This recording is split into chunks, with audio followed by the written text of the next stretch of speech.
welcome to The Explainer. Today we're diving into the data behind Japan's summer COVID wave to really understand what's going on. So have you noticed it? More people coughing and sniffling lately? Maybe you're seeing a few more masks out and about.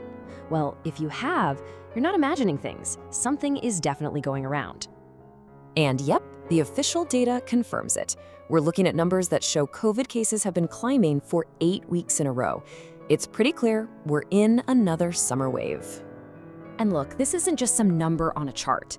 A recent survey found that almost 1 in 3 people, we're talking 30.6%, know someone who's had COVID in just the last 2 months. That really brings it home, doesn't it? It feels like it's getting close again. Okay, so what's driving all this? What's behind this new wave? Well, you've probably guessed it. It's a new variant, and this one is a pro at spreading. They're calling it Nimbus, like a rain cloud. Its official name is a bit of a mouthful, NB.1.8.1. But what you really need to know is that it's part of the Omicron family. Yep, that family. We're all pretty familiar with it by now.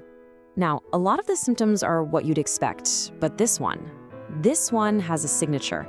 It's a sore throat that is so painful.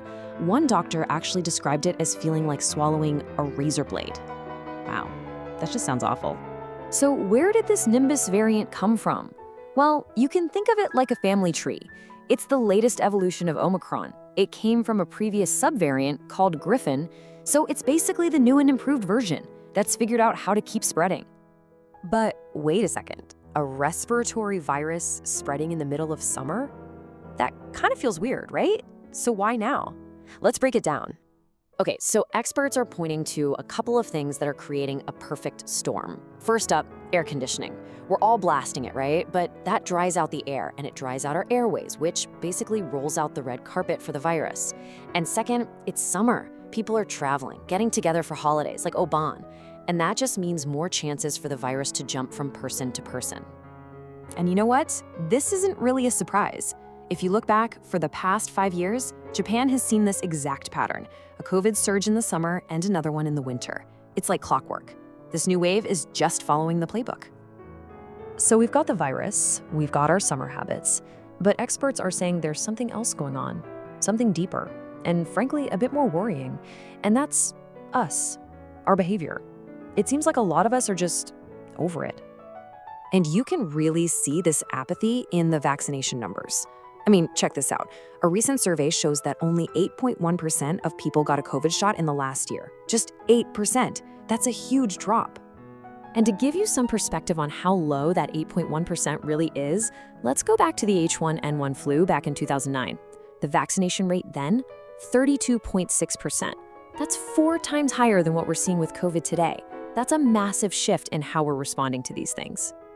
And it's not just vaccines. People are hesitating about treatment too. And a big reason for that is money. The government isn't covering the full cost anymore. So if you get sick and want an antiviral, like Sexcova, you could be looking at paying around 15,000 yen out of your own pocket for a 5-day course. So the big question is, would you pay it? When people were asked that, the answer was a perfect 50-50 split. Half said, yeah, I'd pay. But the other half said, nope. That means half the population might just decide to tough it out at home without any medication. Okay, so all this apathy, it seems to come from one big idea, that COVID is basically just like the flu now. We hear that all the time, right? But is it true? Let's really dig into the numbers and see what they say. All right, get ready for this, because this is probably the most important number we're going to talk about. Since last May, when COVID was officially put in the same category as the flu, it has caused 15 times more deaths than the flu. Let me say that again, not 1.5 times, 15 times more. That is a staggering difference. So when we talk about this being a mild virus, who is it really mild for? The data tells a really clear and frankly, a very sad story. In the last year, a whopping 97% of all the people who died from COVID were elderly. So while it might be a bad cold for some of us, for the most vulnerable people in our society, it is still incredibly deadly. So because the risk is still so high for some, health experts are making a pretty simple request. They're not saying we need to go back to lockdowns or anything like that. They're just saying, hey, can we at least treat COVID with the same level of caution we already use for the flu? It's a recalibration of our thinking. And that really leaves us with a big question to think about, doesn't it? As we all try to move on, what is our responsibility to protect the people who are still at serious risk? Is it enough for each of us to just be careful on our own, or do we need something more to protect the most vulnerable among us?